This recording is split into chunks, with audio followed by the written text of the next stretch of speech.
जो मीटिंग है उसमें जो पदाधिकारी है वही बैठेगा। और जो कपिल राणा जी ने अगर ऐसी बात बोली है, ये तो वो बात हो गई भी चित भी मेरी और पट भी मेरी। मुझे ऐसे कई बार फील होता है कि भाई पत्रकार भी इसमें हमारा साथ नहीं देते, क्योंकि देखो हम साफ राजनीति मुझे आती नहीं है, मैं साफ सभी का मैं सीधा बात बोल देता हूँ।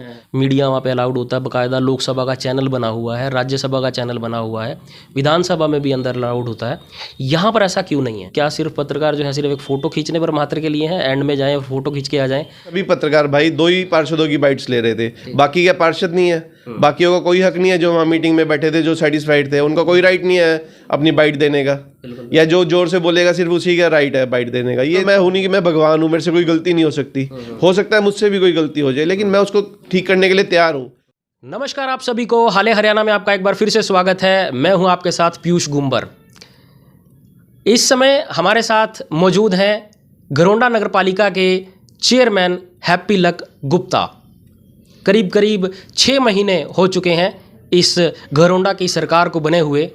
बीच में कई मौके आए जब हमने हैप्पी लक गुप्ता जी का इंटरव्यू करना चाहा, लेकिन समय की दिक्कतें रही। कई बार हमारे पास समय नहीं था, कई बार हैप्पी जी व्यस्त थे तो समय नहीं मिल पाया।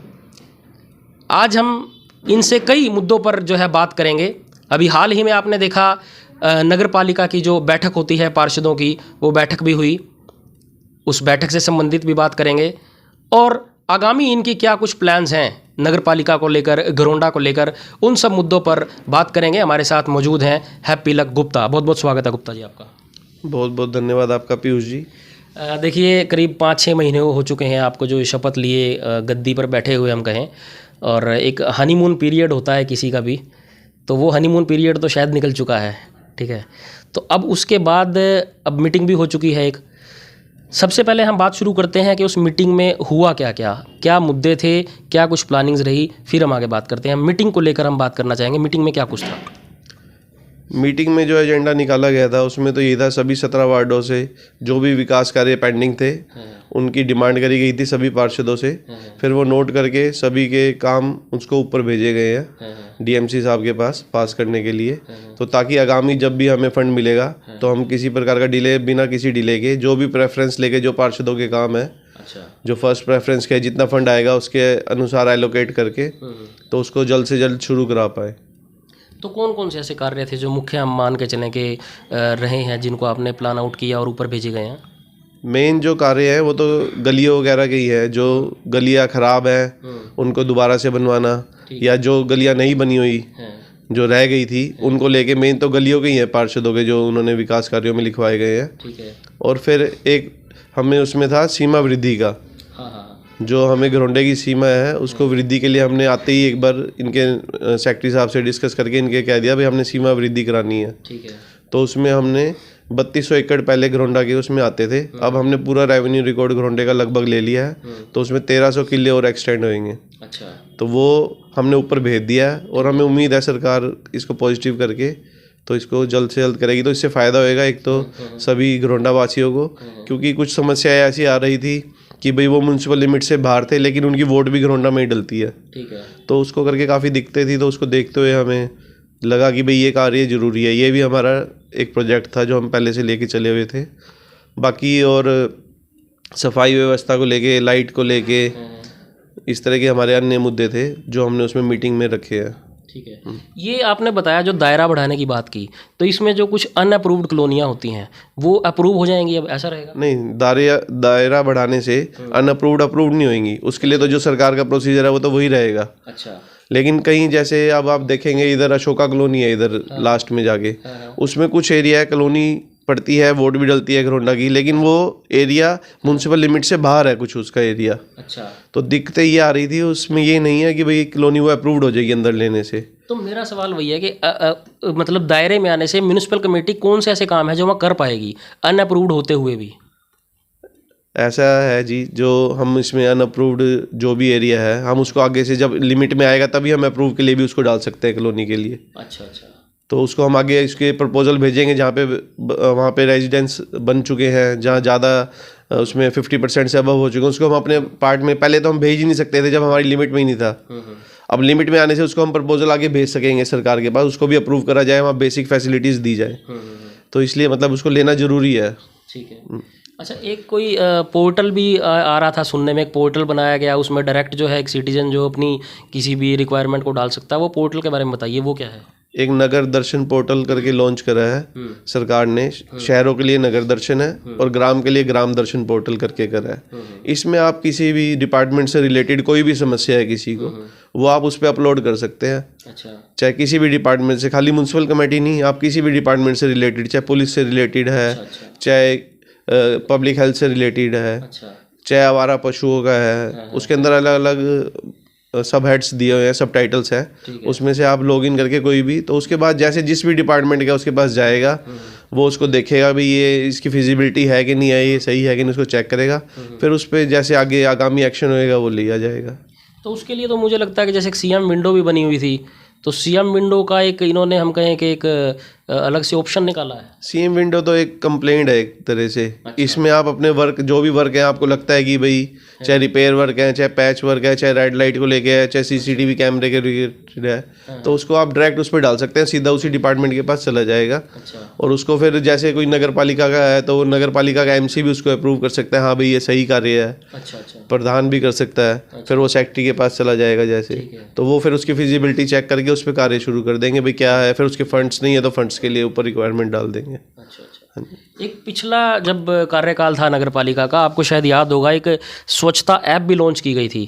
उसमें क्या था कि कहीं भी अगर गंदगी पड़ी है तो कोई भी नागरिक उसकी फ़ोटो खींच के भेजेगा और वो विद इन आई थिंक कुछ घंटों के अंदर ही जो है उसकी वो सफाई की जाएगी। आज मुझे लगता है कि स्वच्छता ऐप का कहीं अता पता नहीं है, तो कहीं इसका भविष्य भी, इस पोर्टल का भविष्य भी ऐसा तो नहीं हो जाएगा? देखो, सरकार ने तो एक फैसिलिटी दी है, उसको यूज़ करना तो सिटीजन के ऊपर है। स्वच्छता ऐप आज भी चालू है, आज भी कई बार लोग, मेरे को एक नॉलेज में आया था किसी ने डाला है तो उस पर एक्शन भी करना पड़ता है, उस पर लेना पड़ता है आपको। अच्छा। ठीक करके फ़ोटो डालनी पड़ती है उस पर, वो तो सिटीजन के ऊपर आप कितना यूज़ कर रहे हो, उसको नहीं कर रहे हो। अच्छा। अब सरकार ने तो एक फैसिलिटी प्रोवाइड करी है, जनता उसका क्या बेनिफिट लेती है कि नहीं लेती है, वो तो जनता के ऊपर भी डिपेंड करता है। ठीक है। अच्छा, अब एक मेन मुद्दे पर हम आते हैं। हमारे ही चैनल पर एक वीडियो डला जो काफ़ी वायरल हो रहा है, संबंधित है उस नगर पालिका की बैठक से। उसमें क्या था, जो पार्षद प्रतिनिधि होते हैं, क्योंकि कई वार्ड जो होते हैं वो महिला आरक्षित होते हैं, लेकिन देखो काम करने वाले जो होते हैं वो जेंट्स होते हैं, तो महिला आरक्षित होने की वजह से उनकी जो है वाइफ्स को लड़वा दिया जाता है या माताएं लड़ती हैं इलेक्शन। अब मुद्दा यही आता है कि जो मीटिंग होती है उसमें उन पार्षद प्रतिनिधियों को नहीं बैठने दिया गया, और इसी के चलते कहीं ना कहीं जो कपिल राणा है वार्ड नंबर 12 से, तो जो पार्षद प्रतिनिधि हैं, उनकी मिसिज हैं सरिता, वो पार्षद हैं, वो काफ़ी नाराज़ दिखे। उस पर आपका क्या कहना है, क्यों बैठने नहीं दिया जाता, और उनकी ऐसी कौन कौन सी बातें थी जो मतलब अनदेखी की गई हैं? जो ये मीटिंग का आप कह रहे हैं अभी, पार्षद प्रतिनिधि को क्यों नहीं बैठना दिया जाता, ये तो देखो सरकार की गाइडलाइंस है। अच्छा। जो मंत्री हैं हमारे विभाग के, हम भी गए थे एक दो कार्य के लिए उनसे मिलने, सारे पूरे हरियाणा से सारे चेयरमैन इकट्ठे होके गए थे, तो उनकी भी यही गाइडलाइंस थी, भाई आपने जो मेरे पास चेयरमैन है सिर्फ वही यहाँ बैठे, बाकी अगर कोई प्रतिनिधि है तो आप मेरे साथ में, मेरा कमरा है, आप उसमें वेट करें, चाय पिएं, लेकिन जो मीटिंग है उसमें जो पदाधिकारी है वही बैठेगा।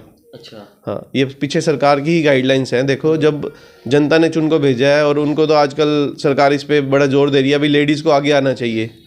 एक ये ऑफिशियल मीटिंग ही तो है जिसमें वो आती हैं लेडीज़, जो उसके अलावा तो पार्षद प्रतिनिधि ही काम करते हैं, तो उसमें तो कम से कम उनको बोलने का मौका दिया जाना चाहिए, उनको भी आगे बढ़ना चाहिए, क्योंकि उनको भी प्रॉब्लम तो उनको भी पता है, अपने घर पे भी वही घर चलाती हैं, ये तो उनको पता है भी किस तरह से, अगर वो आगे नहीं आने दिया जाएगा तो आगे कैसे होएगा, फिर खाली नाम के लिए थोड़ी पार्षद बनी है वो। ठीक है।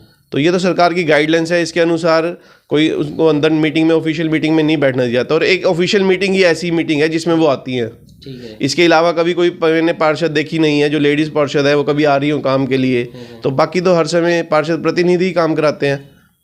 और जो कपिल राणा जी ने अगर ऐसी बात बोली है कि भाई हमें नहीं सुनने का, क्योंकि देखो उनकी वाइफ अंदर बैठी थी मीटिंग में जो पार्षद है, तो वो अपने मुद्दे रख सकती थी। जब हमारी मीटिंग चली, हमने एजेंडा पढ़ा, उसके बाद सबसे बातचीत करी, उसके बाद ये भी पूछा गया कि भाई अब मीटिंग भाई ख़त्म हो रही है, किसी को कुछ है नहीं तो फिर हम नाश्ते के लिए नाश्ता लगवाते हैं, तो सबने उसके लिए अनुमति करी कि हाँ भाई ठीक है अब नाश्ता लगवाया जाए, अब मीटिंग ठीक है क्लोज़ करी जाए।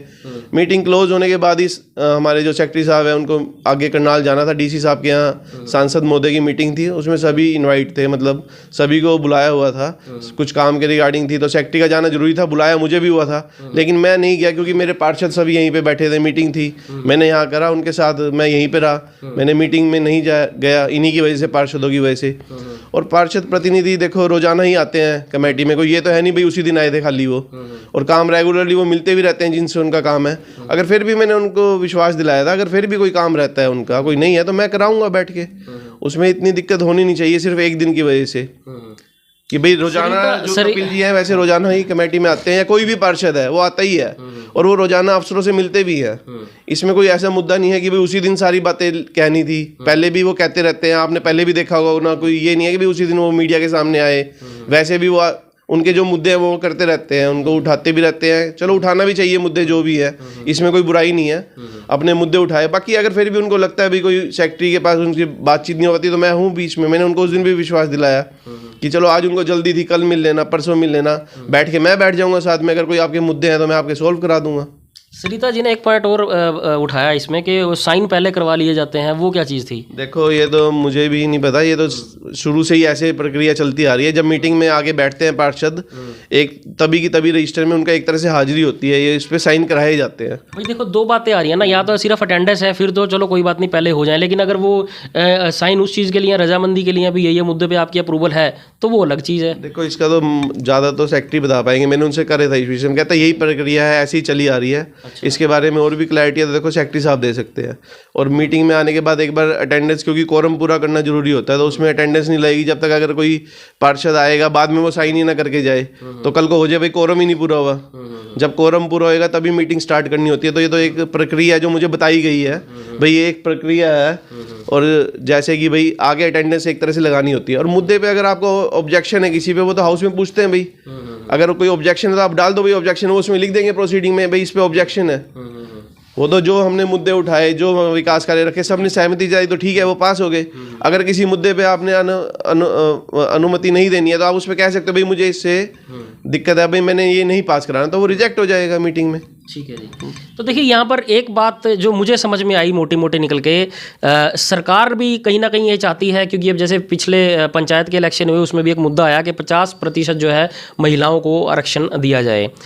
महिलाओं को जो है आगे बढ़ाने के लिए ये सब बातें की जा रही हैं, और अगर कई वार्ड जो है महिला आरक्षित किए जाते हैं तो शायद वो इसीलिए किए जाते हैं कि महिलाएं भी आगे निकलें और महिलाएं भी उसी जोश के साथ, उसी जागरूकता के साथ उन मुद्दों को उठाएं। फिर अगर वो हाउस के अंदर है तो उठाना चाहिए था। लेकिन फिर भी मैं एक दूसरी बात भी ये कहना चाहूँगा, देखिए कि ये म्यूचुअल अंडरस्टैंडिंग भी हो सकती है हम लोगों की, एक लोकल लेवल पर हम लोग बैठे हैं, तो अगर बिठाने दिया जाए आगे फ्यूचर में तो बाकी क्या कहते हैं आप? देखो पीयूष जी, आप भी समझदार है, आप भी पत्रकार है। आज कुछ दिन पहले आपने देखा होगा कुछ पार्षद भाई इकट्ठे हुए थे कमेटी में, तो उसमें कईयों ने मुद्दा उठाया था भाई मीटिंग नहीं हो रही। ठीक है जी, आज मीटिंग क्यों नहीं हो रही थी सभी को पता था भाई, फंड्स भी नहीं थे यहाँ पे कमेटी में। अच्छा ठीक है, फंड्स के बिना मीटिंग के भी आप विकास कार्य कराओगे तो, लेकिन एक और भी मुद्दा था वहाँ पे कि भाई कुछ इलेक्शंस भी थे बीच में, टाइम भी नहीं मिल पा रहा था। मीटिंग तो नहीं तो हम करते रहेंगे, मीटिंग में हमें कोई दिक्कत नहीं है। आज मीटिंग हो गई तो कईयों ने भाइयों ने ये भी मुद्दा उठाया भाई मीटिंग क्यों करी जब फंड्स ही नहीं है। जब आप कार्य नहीं कर पाओगे तो आप मीटिंग क्यों कर रहे हो? ये तो वो बात हो गई भाई, चित भी मेरी और पट भी मेरी। मीटिंग कर दी तो भी क्यों करी, और मीटिंग नहीं करी तो क्यों नहीं करी।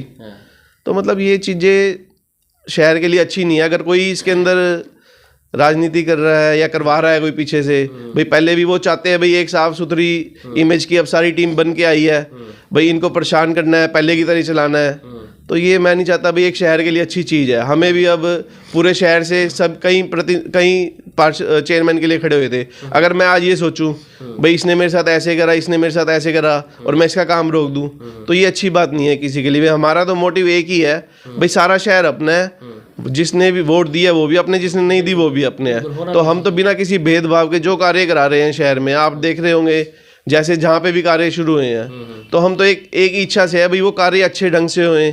जहाँ पे गलियाँ बन रही है वहाँ पे बेसिक एमिनिटीज़ पहले होनी चाहिए, पाइपलाइन भी होनी चाहिए वाटर सप्लाई की, और सीवरेज भी होना चाहिए।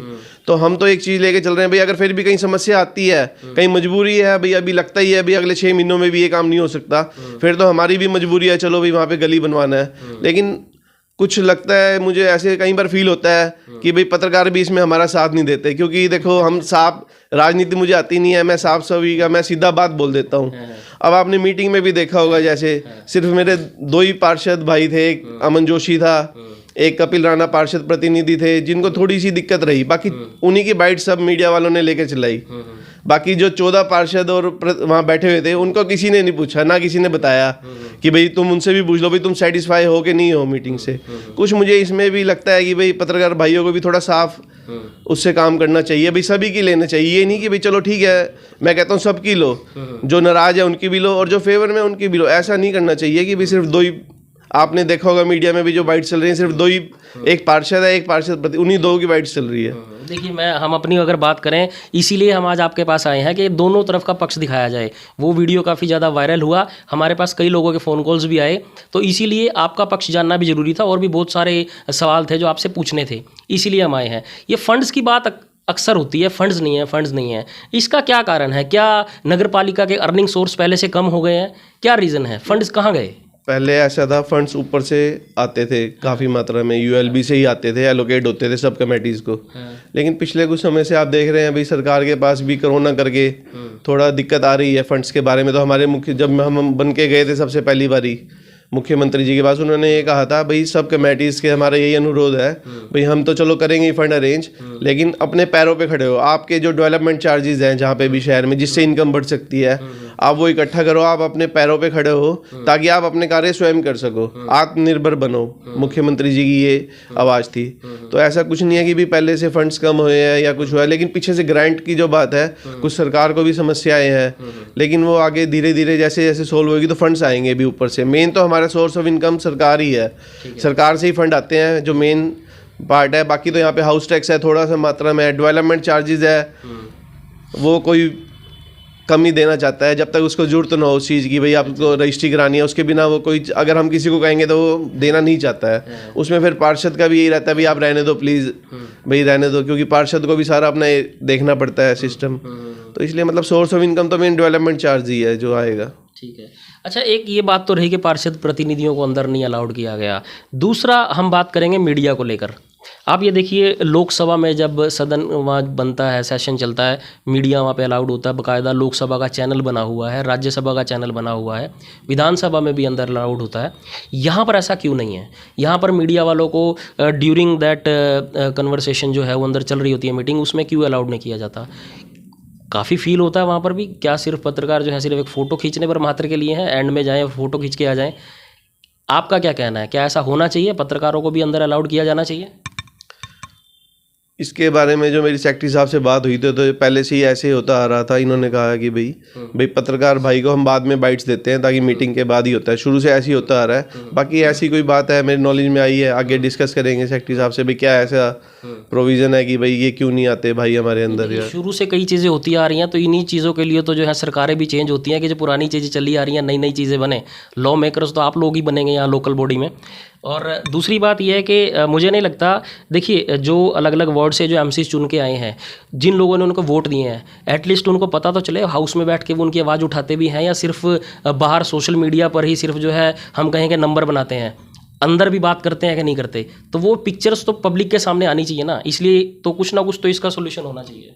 इसके बारे में चलो मैं सेक्रेटरी साहब से डिस्कस करके जैसे भी जो पॉजिटिव होगा मैं अपनी तरफ से भी करूंगा। और मेरा एक अनुरोध पत्रकार भाइयों से भी है जो है स्पष्ट दिखाएं। देखो ये नहीं है, देखो मुझे बड़ा अजीब लगा कि भाई 16 पार्षद मीटिंग में थे लेकिन सिर्फ सभी पत्रकार भाई 2 ही पार्षदों की बाइट्स ले रहे थे, बाकी क्या पार्षद नहीं है? बाकियों का कोई हक नहीं है जो वहाँ मीटिंग में बैठे थे जो सेटिस्फाइड थे, उनका कोई राइट नहीं है अपनी बाइट देने का, या जो जोर से बोलेगा सिर्फ उसी का राइट है बाइट देने का। ये देखो मुझे थोड़ा गलत लगा तो मैंने आपको सीधा बता दिया। सही बात है, आप बिल्कुल मेरे को भी देख के फील हुआ। मैंने देखा भी 12 मिनट की बाइट है, उसमें से 10 मिनट की बाइट तो कपिल राणा और अमन जोशी की है, बाकी प्रधान की भी 2 मिनट की बाइट है उसके अंदर।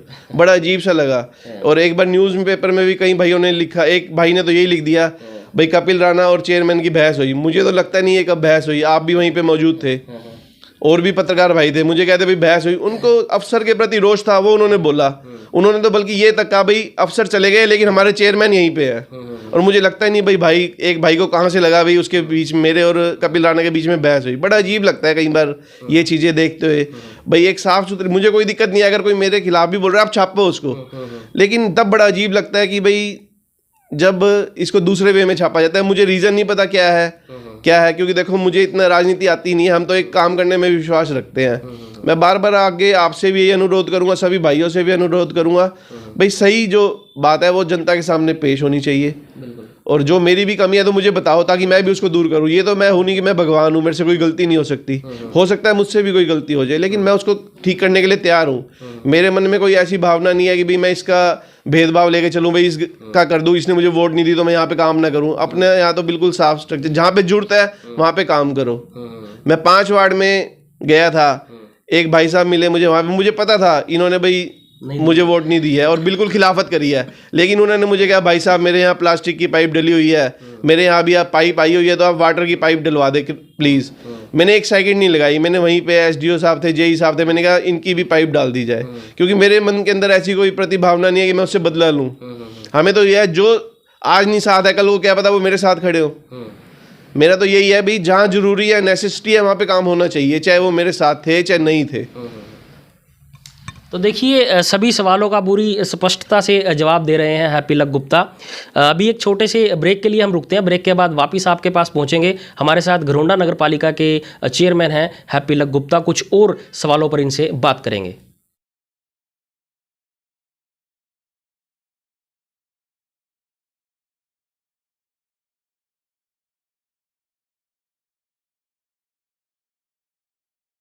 तो एक बार फिर से स्वागत है आपका। हमारे साथ है नगर पालिका घरोंडा के चेयरमैन हैप्पी लक गुप्ता।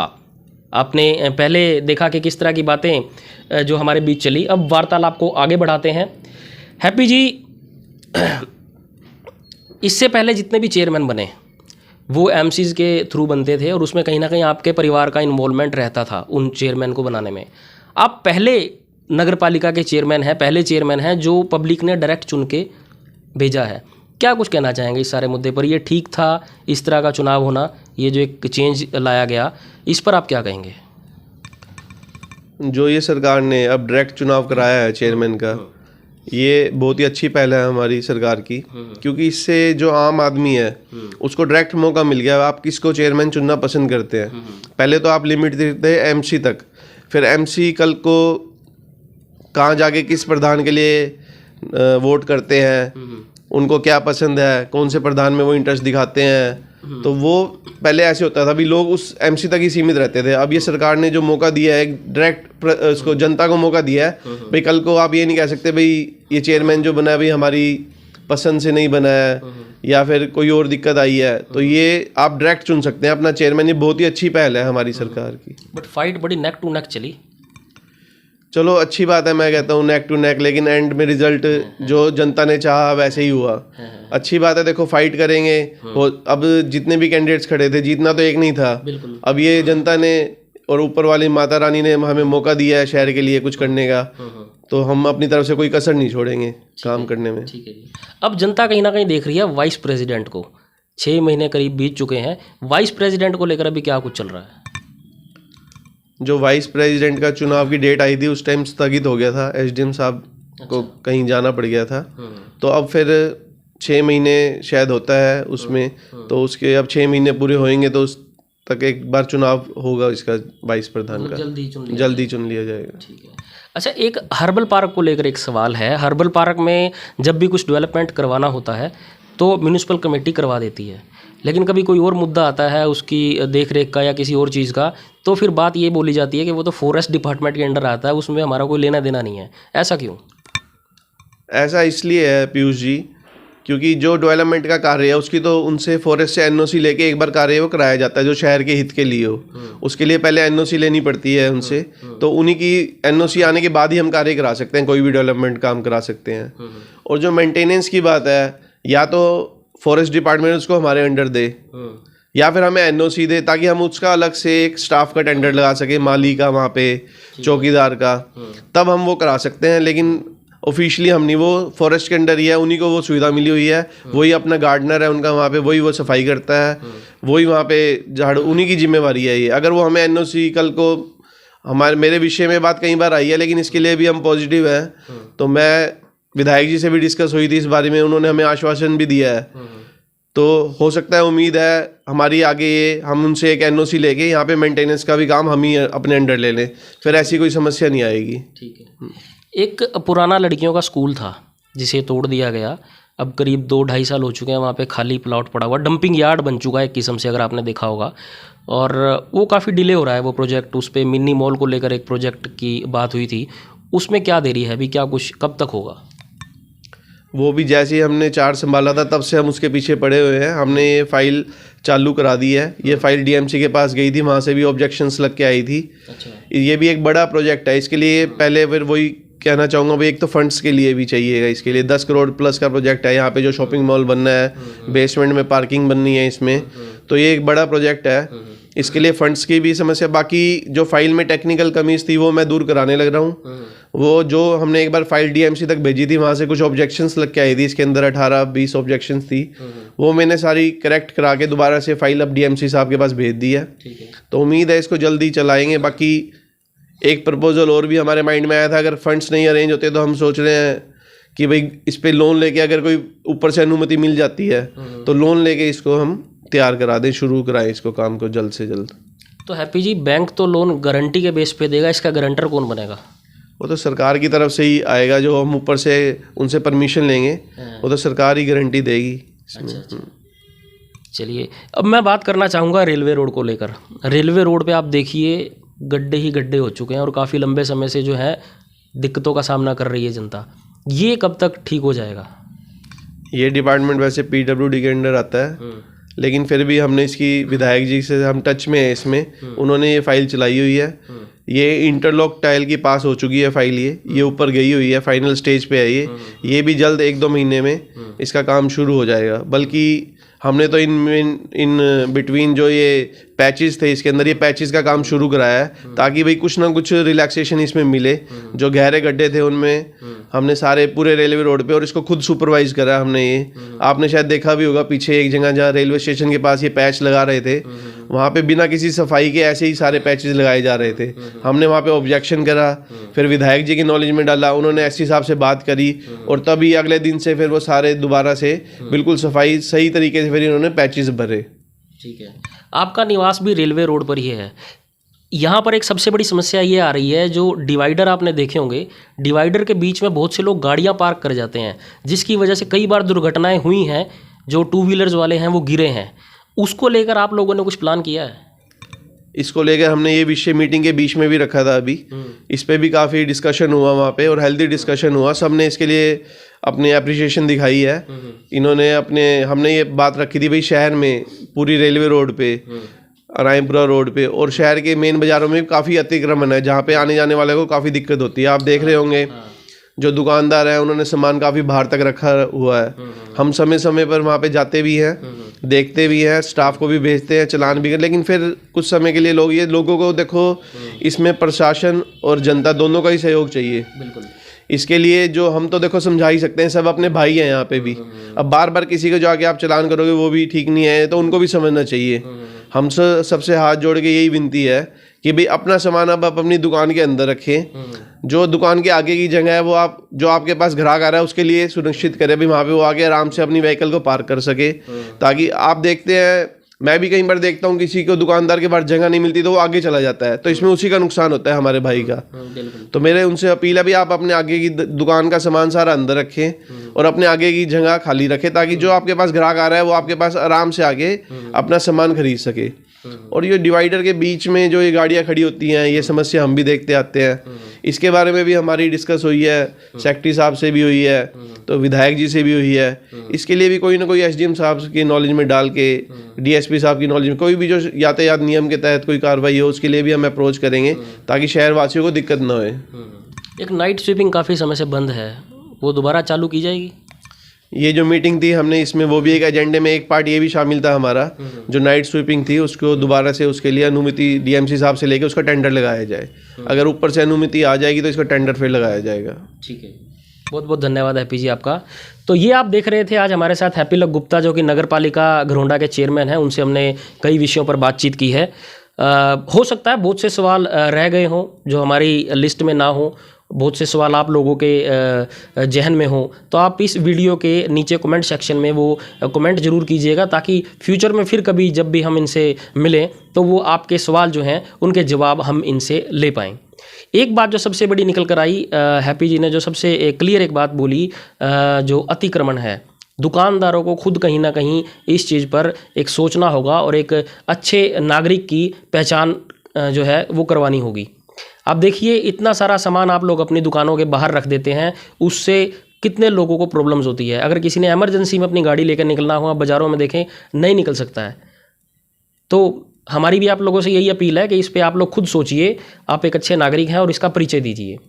जो कोई भी पहली बार हमारे इस वीडियो को देख रहा है, हमारे इस फेसबुक पेज को लाइक करें। अगर ये यूट्यूब पर देख रहे हैं तो यूट्यूब चैनल को सब्सक्राइब करिए, ताकि आगे आने वाली जितनी भी वीडियोज़ हैं आप तक आपके फ़ोन के माध्यम से सीधा पहुँचती रहेंगी। धन्यवाद।